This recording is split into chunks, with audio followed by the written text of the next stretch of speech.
A atração a seguir é recomendada para todas as idades.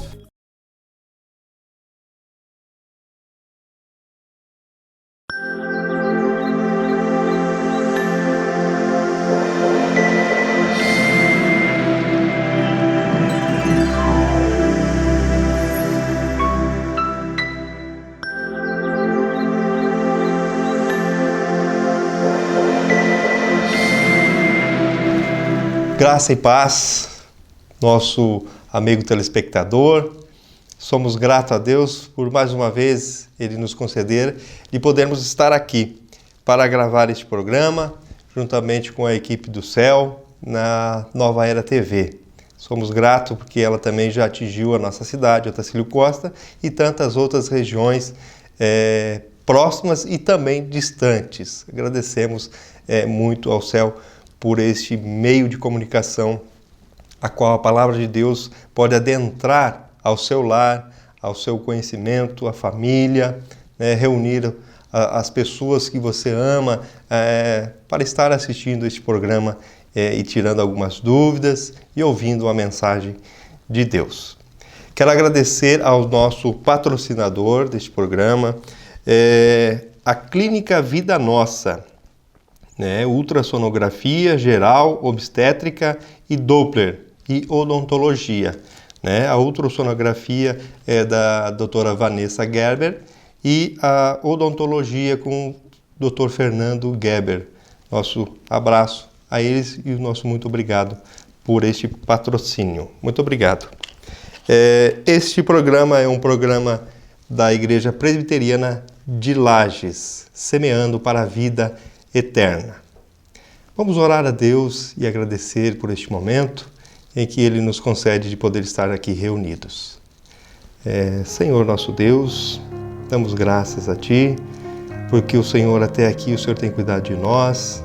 Estamos findando o ano de 2019, já estamos entrando no ano 2020, que a nossa perspectiva de vida, não que ela começa em 2020, mas que ela possa ser renovada em nossos corações, que ela possa nos trazer conhecimento, Senhor, olhar para trás, para o ano de 2019 e olharmos, Senhor, o que causou de ruim para que nós melhoramos, ou que venhamos a fazer de melhor para 2020, para aqueles que estão próximos de nós e aqueles que estão longe. Que a paz do nosso Senhor Jesus Cristo, o amor de Deus, esteja com todos nós. Amém. Amados, hoje eu quero trazer uma mensagem que fala muito sobre isto que eu acabei de orar, pedir a Deus para a entrada do ano de 2020. A mensagem que eu queria trazer para vocês hoje, talvez ela teria o título que dissesse assim: a certeza da fé. Você vai entender o que eu quero falar sobre isto no decorrer deste programa. O texto a qual eu vou usar está em Romanos, capítulo 5, do verso 1 ao verso 5. Vamos ler. Justificados, pois mediante a fé, temos paz com Deus, por meio de nosso Senhor Jesus Cristo, por intermédio de quem obtivemos igualmente acesso pela fé a esta graça na qual estamos firmes e gloriamo-nos na esperança da glória de Deus. E não somente isto, mas também nos gloriamos nas próprias tribulações, sabendo que a tribulação produz perseverança, e a perseverança, experiência, e a experiência, esperança. Ora, a esperança não confunde, porque o amor de Deus é derramado em nosso coração pelo Espírito Santo que nos foi outorgado. Ou seja, aqui vai falar muito esse texto com nós. E eu queria começar esse texto falando de alguns misticismos, de algumas tradições, algumas coisas que a gente faz, principalmente na virada do ano, no dia 31 de dezembro, para a virada do ano, do dia 1º de janeiro de 2020, eu me recordo muito da minha infância, que a minha falecida mãe, ela fazia muito isto. E isso fez com que eu lembrasse e estudasse este texto e trouxesse este texto para a gente meditar. O que era? Às vezes você pode interpretar mal o que eu possa dizer agora, mas a verdade é esta. O ser humano acaba fazendo algumas mandingas. A gente fala tanto das mandingas dos outros, mas a gente faz mandingas que a gente às vezes não percebe, né? Quantas pessoas agora na virada do ano tem esse misticismo de querer colocar uma cor de roupa, porque a cor da roupa vai trazer essa esperança para o ano de 2020. Eu não vou dizer as cores porque eu não sei, porque eu não estudei as cores, mas eu sei que o povo tem este pensamento de cores. A única cores que eu mais lembro, né, que isso a gente, todo mundo fala, todo mundo às vezes pergunta, que roupa que você vai usar, por quê? Roupa vermelha é amor, roupa amarela é dinheiro e roupa branca é paz. Né? Isso é uma mandinga. Né? Quantas pessoas vão para a praia e eu lembro que davam 7 pulinhos na onda, tantas coisas. Eu lembro que a mãe fazia isso, como eu comentei antes, e eu lembro que quando eu tinha 11 anos de idade, né? Na verdade, na virada eu tinha 10 ainda. Nessa virada de ano, a mãe fez lá aqueles negócios foi lá no Rio e colocava um monte de coisa lá, não sei nem o que era tanta coisa, mas eram essas mandingas. Porque o casamento dela não estava bem. Então ela foi e fez isso e a esperança dela estava no que ela estava fazendo, no que ela estava fazendo, isso ia dar esperança para ela que o casamento ia ser bom. E naquele mesmo ano ela se separou. Porque a esperança dela não estava focada no que era correto. E é isso que eu quero trazer para nós. É esta certeza. Se você tem a certeza da tua fé, você não precisa disso. Você não precisa estar fazendo essas coisas a mais. Mas eu faço isso porque isso aqui vai me trazer dinheiro. O que vai te trazer dinheiro é trabalhar. Você ser honesto. Pagar contas, fazer e pagar, ser um bom esposo, ser uma boa esposa, ser um bom filho. Isso já é um grande passo. E nós vamos ver o texto.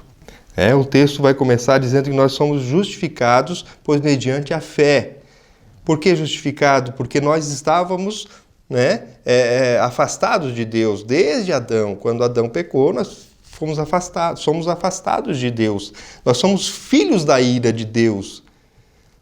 Então agora nós somos justificados pela morte de Jesus Cristo na cruz do Calvário, pela sua obra, sua vida, obra, crucificação, ressurreição e ascensão aos céus. Então agora nós somos justificados em Cristo. Então agora nós temos paz com Deus. E esta paz com Deus é diferente daquela paz que nós achamos que sabemos o que é paz.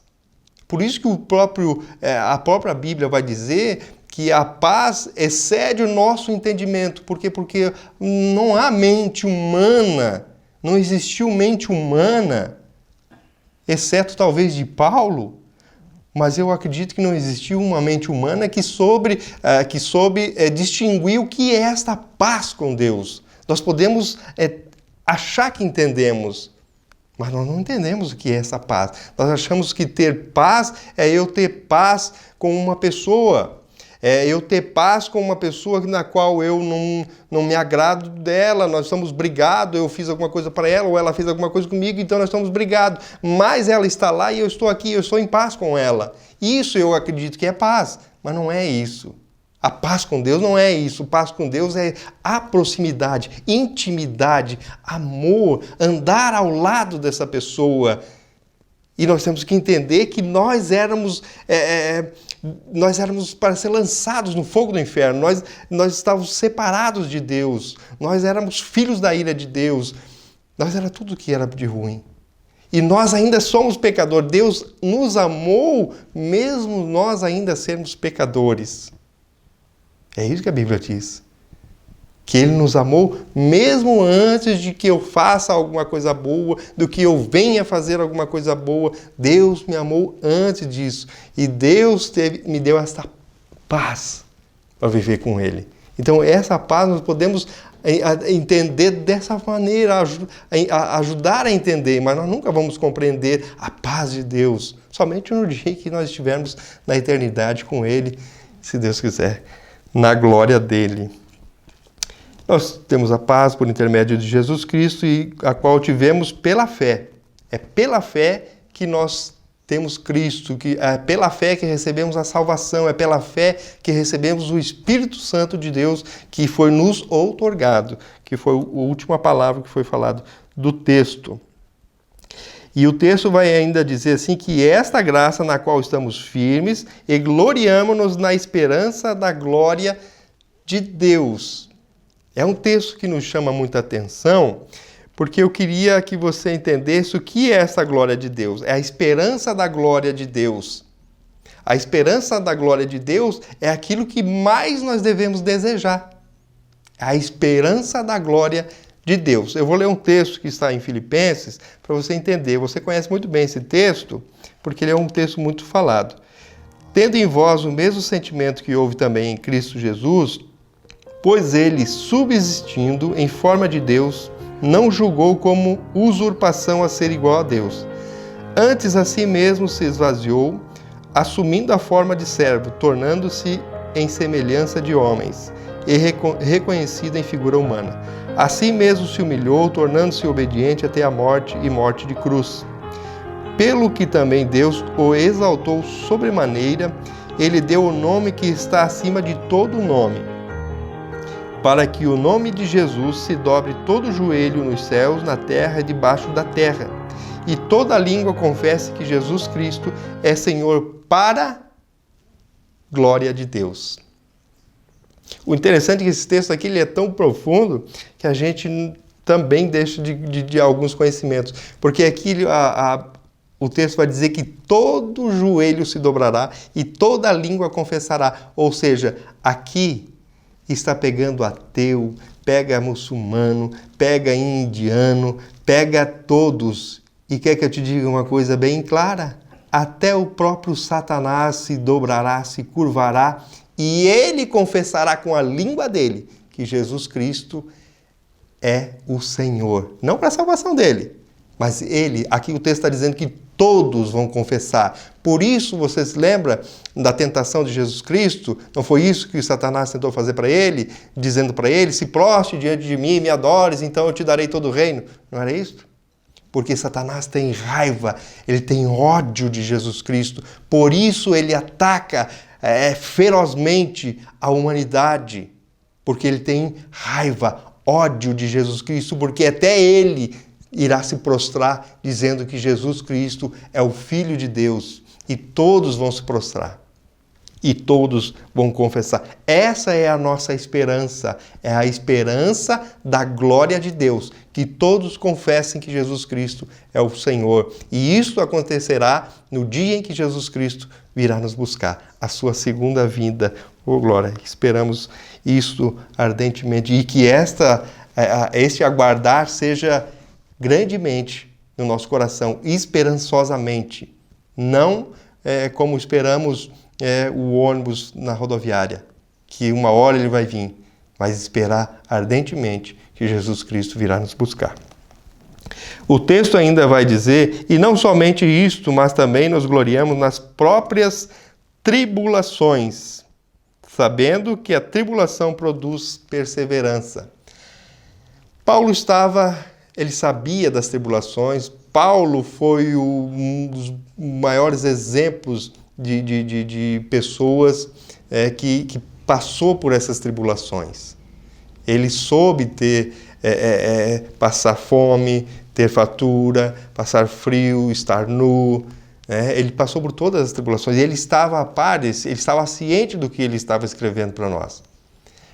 Diferentemente de nós que estamos vivendo já há um tempo, em que nós não queremos mais passar tribulações, não queremos passar essa pressão do mundo em questão de cristianismo, em questão de que Jesus virá nos buscar, né? Não foi isso que Paulo escreveu? Paulo ele tinha tanta perseverança de que Jesus Cristo viria buscar a igreja ainda no tempo dele, que ele escreveu em Tessalonicenses. Ele diz em Tessalonicenses que chegará aquele dia em que Jesus virá nos buscar ainda vivos, e ainda nós. Ele estava se incluindo. A carta de Tessalonicenses foi escrita no ano de 50 a 60, depois de Cristo. Ou seja, já faz quase 2000 anos. E Cristo ainda não voltou.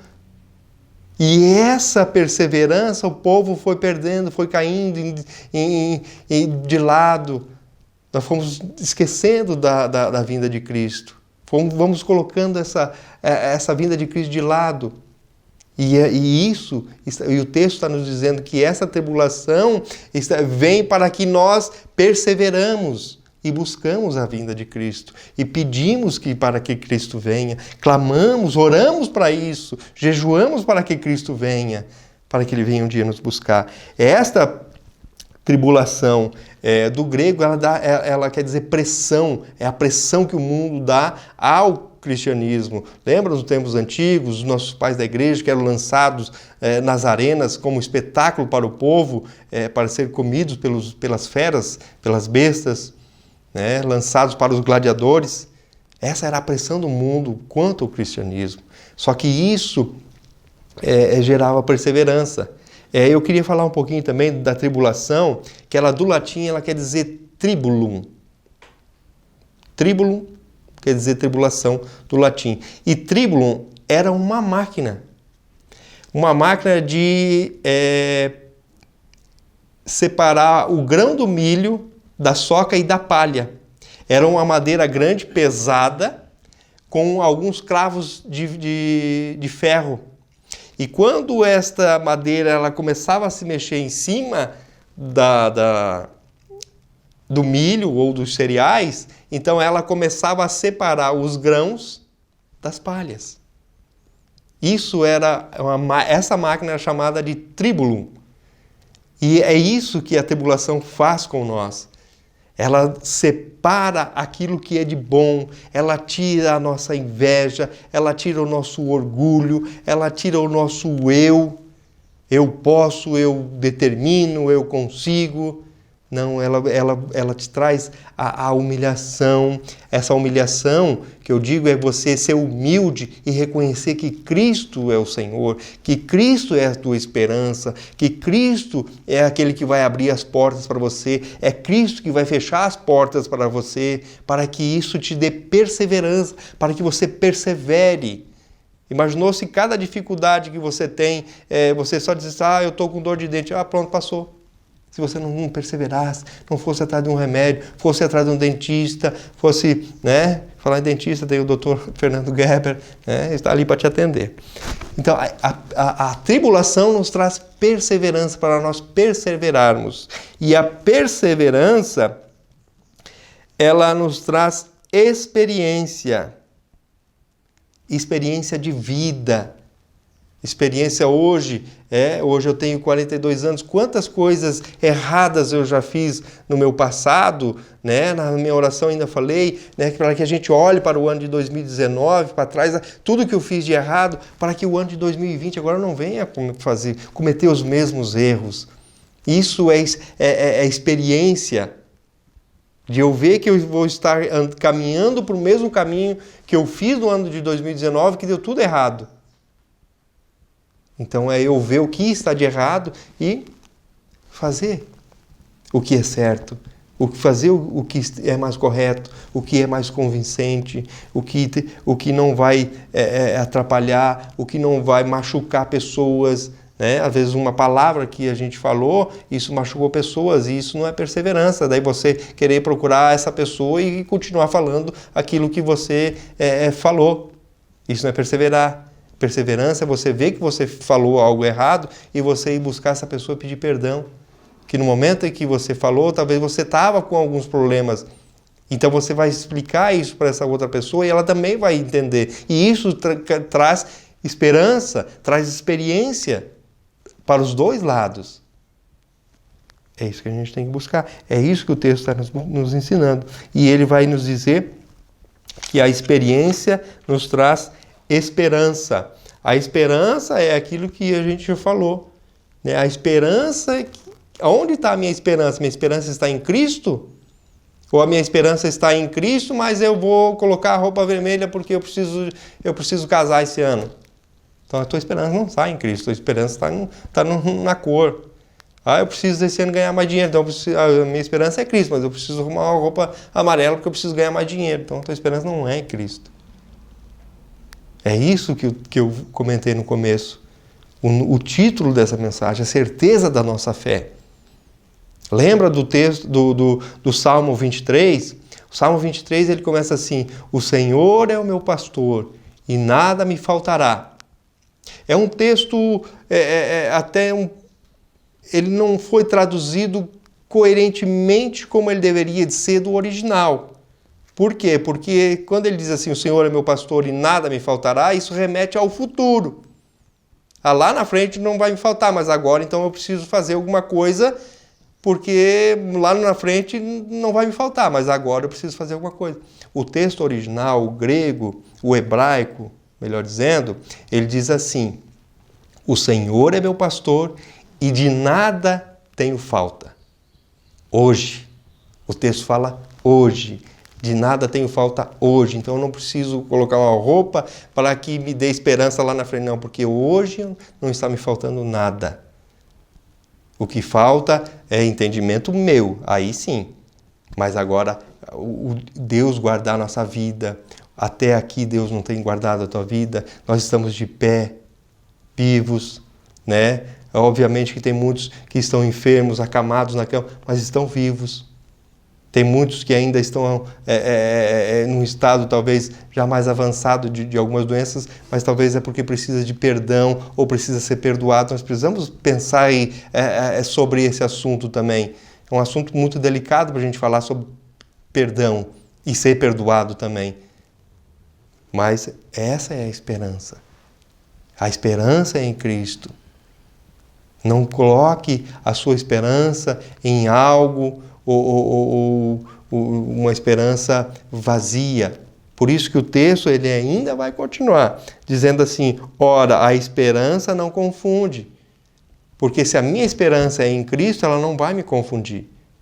É uma esperança cheia de vontade, uma esperança cheia de desejo de fazer ainda mais por Cristo.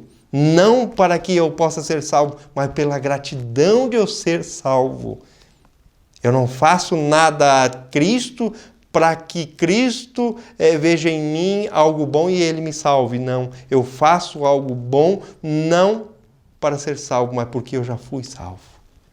É essa a esperança que você tem que ter. A esperança de que Deus te ama. É o texto que diz: ora, a esperança não confunde, porque o amor de Deus é derramado em nosso coração pelo Espírito Santo, a qual nos foi outorgado, a qual Deus nos selou pelo Espírito Santo. É Ele que nos ensina, é Ele que nos capacita, é Ele que abre os nossos olhos, o nosso entendimento. Lembra da mensagem, a última mensagem que eu trouxe, 2 Coríntios 4 e 6. 2 Coríntios capítulo 4, 4 e 6, a qual dizia sobre o próprio Deus, diz que haja luz em nosso coração. Que é Ele, através do Espírito Santo dEle, que vai iluminar os nossos olhos, abrir o nosso entendimento, então tudo se tornar claro, começa a se tornar mais aparente, a gente começa a olhar para a palavra de Deus, a gente começa a ter um pouquinho mais de entendimento, um pouquinho mais de clareza. É esta a esperança que eu desejo para você, amigo telespectador. Que Deus abençoe. Amém.